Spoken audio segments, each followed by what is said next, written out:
régie de quartier, ce qui nous semble important, c'est de permettre aux habitants de trouver des espaces de débat, d'expression. Même si on n'est pas d'accord, c'est important de pouvoir discuter. C'est aussi de pouvoir porter la voix des habitants. Et notre investissement à l'université populaire est important, puisque justement les universités populaires et les thématiques que nous avons pu aborder jusqu'à présent nous permettent de mettre en place ces espaces de discussion. On aime aussi s'assurer de la pluralité des points de vue, que chacun puisse s'exprimer en toute liberté. Aujourd'hui, la thématique sur que reste-t-il du passé colonial est une question importante à traiter et elle est sensible et notre rôle à nous, c'est de permettre que ce débat et la réflexion puissent se mettre en place en toute sérénité. Je suis chargée d'enseignement à l'université. C'est un lieu où on est payé pour se poser des questions et d'y répondre. Dans le quartier, les habitants se posent plein de questions ici. Pourquoi il y a de la violence? Pourquoi il y a tant de chômage? Pourquoi je ne suis pas considérée comme part entière ici? Pourquoi on jette des déchets par les fenêtres? L'Université populaire est une initiative qui veut faire un pont entre ces deux lieux où on se pose des questions et où on cherche des réponses pour devenir plus intelligents ensemble. Moi, je pense que ce qui me touche personnellement dans ces questions, c'est que moi-même, je suis une émigrée de première génération. Je suis arrivée en France il y a 15 ans. Mes enfants n'ont pas la nationalité française, ils parlent une autre langue à la maison, et pourtant ils sont traités comme français à l'école.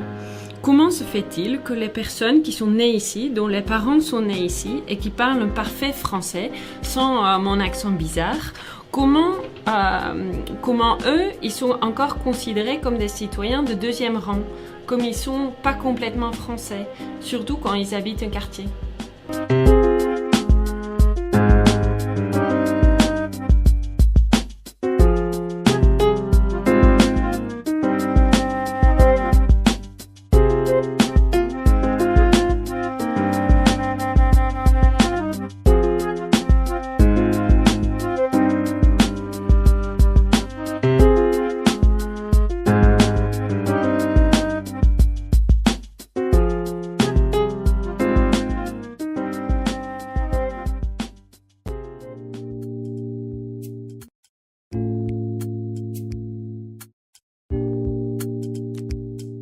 Quand je me retrouve aujourd'hui dans ce quartier où j'habite depuis 35 ans, donc la moitié de ma vie, et que je suis tour à tour soit un islamo-gauchiste, soit un néocolon, j'ai besoin de comprendre tout simplement. J'ai passé toute ma vie dans l'éducation populaire. Et l'éducation populaire, c'est la désaliénation, c'est l'émancipation, l'autoresponsabilité, la fabrique des citoyens et l'auto-éducation entre les gens. Et donc traduire l'éducation populaire comme un truc de néocolon, ça me fait très mal.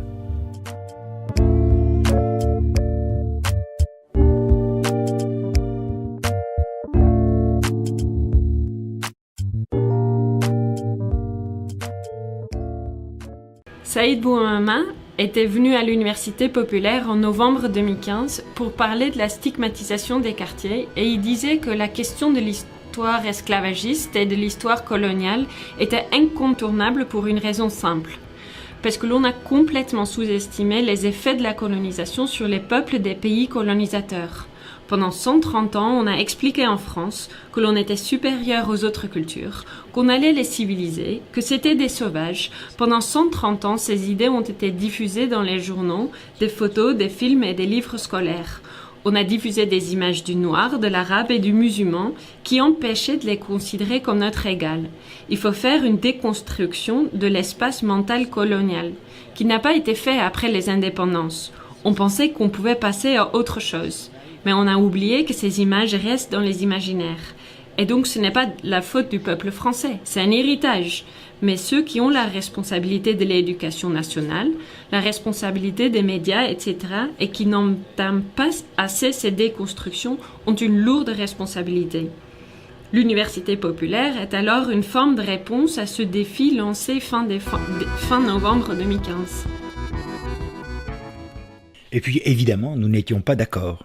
Et pas seulement des désaccords sur la forme, mais sur la pertinence elle-même d'aborder cette question de la gestion coloniale des quartiers populaires.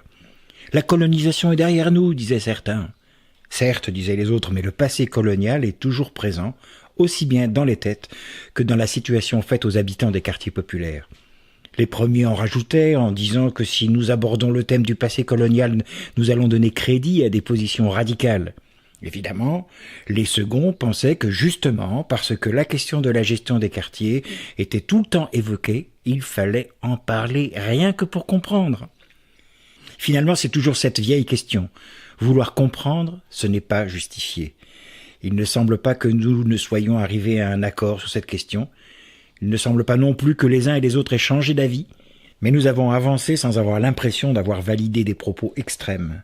Nous pensons toujours que l'expression de chacun est une nécessité. On a beaucoup travaillé sur la méthode et c'était pas facile de tomber d'accord.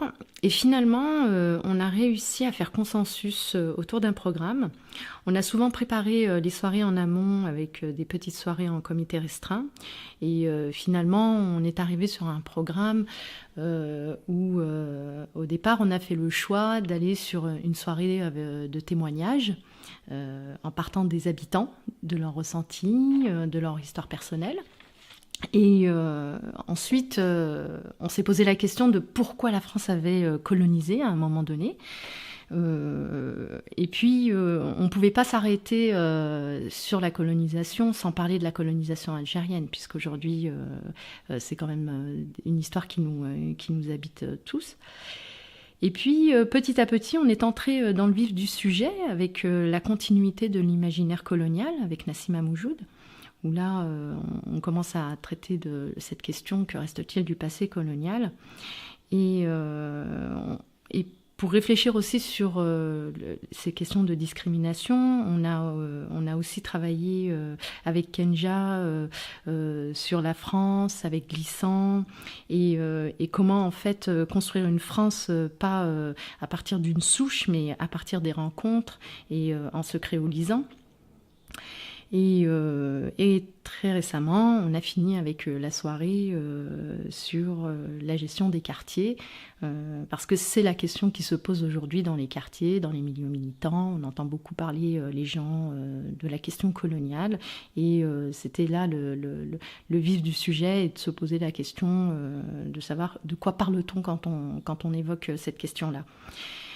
Finalement, toutes ces soirées, elles se sont très bien passées, les gens ont pu discuter, poser des questions, et je pense que si on arrive à amener ces espaces d'expression où les gens peuvent s'exprimer librement et aussi avoir des réponses, c'est aussi des questions peut-être sensibles, mais qui peuvent être traitées de façon sereine.